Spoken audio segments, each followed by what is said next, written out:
This changes everything we thought about the Chicago Bears as we enter week 2 against the Detroit Lions. Some silver linings here to go over today. Welcome to Bears Digest, ladies and gentlemen. I'm your host, Dylan Guinzy. Thank you for joining me once again. If you have not subscribed already, please do so. It looks like 67.5% of you have not done so. So just hit that bell to stay up to date on news, rumors, breaking information as it comes to us.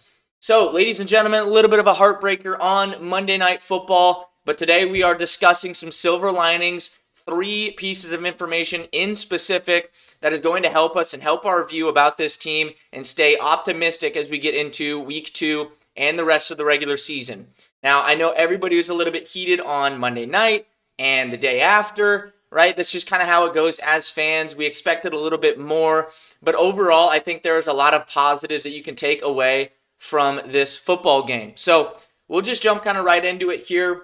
Going forward, we are expecting TJ Edwards and Jaylon Johnson to be back for this defense. Ben Johnson here said this afternoon in his press conference that they are hopeful that those two are back in the fold this week, and that would be absolutely massive for this defense, right? The defense played pretty well for the majority of the game against J.J. McCarthy and the Minnesota Vikings. They did kind of have a little bit of a lapse in coverage and focus there at the end, but that's neither here nor there. They got a little bit tired and a little bit gassed. That's a discussion for another day, but this defense was rolling for the first 3 quarters of football, and without Jaylon Johnson, TJ Edwards, and Kyler Gordon, having those guys back changes the way this defense looks, changes the way this defense plays, and changes the way that Dennis Allen is going to be able to call these games as well. Another thing here, the tandem, Kyler Gordon and Jaylon Johnson. Kyler Gordon is probably a little bit less hopeful,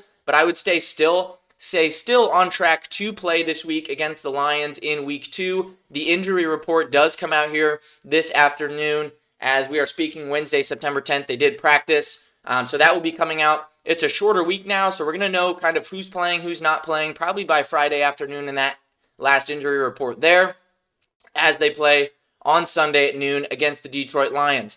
Having Kyler Gordon back at the nickel spot is absolutely paramount for this team and the way Dennis Allen wants to be aggressive.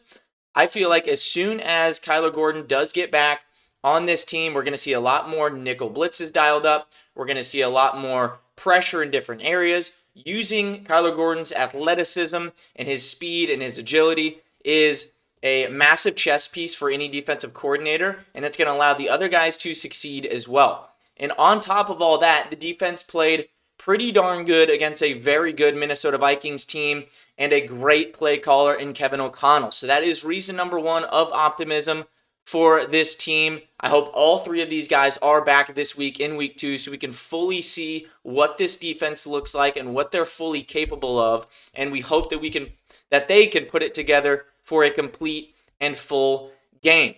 Now, point number 2, ladies and gentlemen, I want to discuss is the offensive line.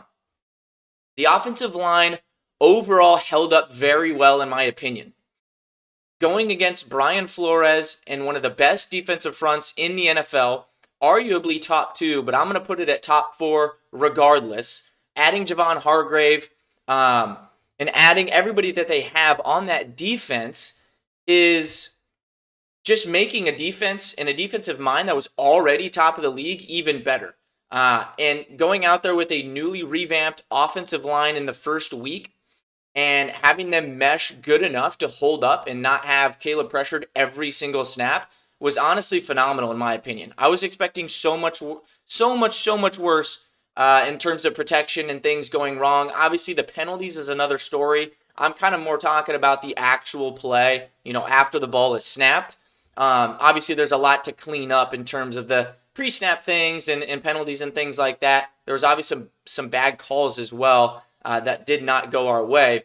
But this offensive line held up pretty well. Ben Johnson has said over and over again that it's going to take time for this team to mesh, and specifically the offensive line. And I felt like they held up very well. Caleb was obviously pressured. He was sacked twice. That's going to happen, especially against Brian Flores when he's bringing immense amount of pressure. But every time that they rush just 4 on that defensive line and coming into Just a regular, more basic defensive coverage and look that they were giving us. When they were just rushing their normal defensive line, they really weren't getting home. Obviously, Caleb holds the ball a little bit longer than most quarterbacks, probably the longest, and they only gave up 2 sacks, and I would argue one of those was probably Caleb's fault, and the other one wasn't. And overall, they were kind of sound. I was expecting them to get bullied, and it looks like they were the aggressor in a lot of the pass blocking snaps. Now, the run game has to be better. I attribute that a lot to DeAndre Swift not seeing holes very well. Maybe Ben not calling as many designed runs. They were more of check into runs and different things like that. He even said it today. He needs to call more runs. And over time, those holes are going to get bigger, and the offensive line is going to understand that a lot more. But overall, they held up very well in week 1 against a top defensive line unit and top defensive unit overall. So very, very optimistic about the offensive line. I was very happy about how they played. Now, staying on the offensive line portion here and the offensive line success, specifically Darnell Wright was unstoppable. He was going primarily against Andrew Van Ginkel, who is obviously a great edge rusher and a great guy off the edge there for the Minnesota Vikings. And he was 1 of 10 offensive tackles to not allow a single pressure in week 1. As you can see, the other guys on this list, obviously great offensive tackles. Good to see some other young guys on there as well. Membu played fantastic for the Jets as well, but Darnell Wright really held his own this week and played very well, and that is reason for optimism going forward. He's solidifying that right tackle spot. I think he has this whole time, but I think they were kind of just pushing him to be a little bit more aggressive and be a little bit better in his anchor and his energy and everything like that. I think Dan Rochar has done a great job with him, and all of his metrics and everything like that looked phenomenal for week 1. That penalty that he had, that holding call was absolute BS there.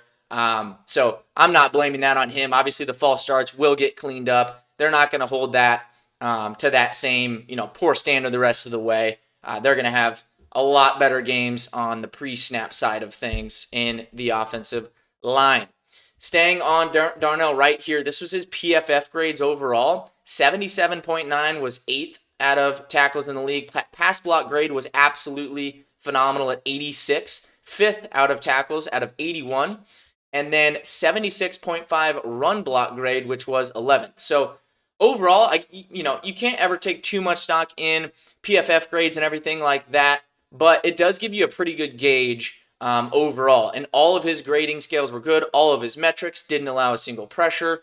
So he was phenomenal in week 1. And I expect that to continue against edge rushers in our division. If he held up against the Vikings in week 1, I think he's going to do great for the majority of the year. I hope that consistency stays and he stays healthy and everything like that. If so, he's going to get a big payday and he's going to anchor that right tackle spot for the Chicago Bears for years to come. So 3 points of optimism today. I could go into more of optimism there for the Chicago Bears, but overall, I think these 3 things that we kind of discussed today really can provide some happiness or a better outlook going into week 2. Week 1 is not always the best measure or indicator of how a team's going to be or how players are going to be. We saw very poor performances out of Bo Nix and Joe Burrow. Joe Burrow had about 113 total yards, I think, and just 1 touchdown. His completion percentage was in the 50s, and he didn't play well against the Cleveland Browns. That was another division matchup there in that game. And the only difference here between Bo Nix and Joe Burrow is they won their games, right? So all the pressure and all of the backlash is kind of going to cool down when that happens. So once that starts happening for the Bears and they start to play a complete game, they start to close out games and figure out how to win, this is going to be a lot better and I think more smooth for us going forward. So couple optimistic things here as we go into week 2. We're flushing that week 1 down the toilet, of course. We got to forget about it. You can't, stay in the past. You got to live in the moment and go into the future here, and that is Detroit on Sunday at noon. So we're going to stay up to date on the injury report and everything that comes out here the rest of the week, but it is coming soon. Week 2 is already here, and this season is going to get right off and flying. So Thank you guys for joining me once again. And as always, bear down.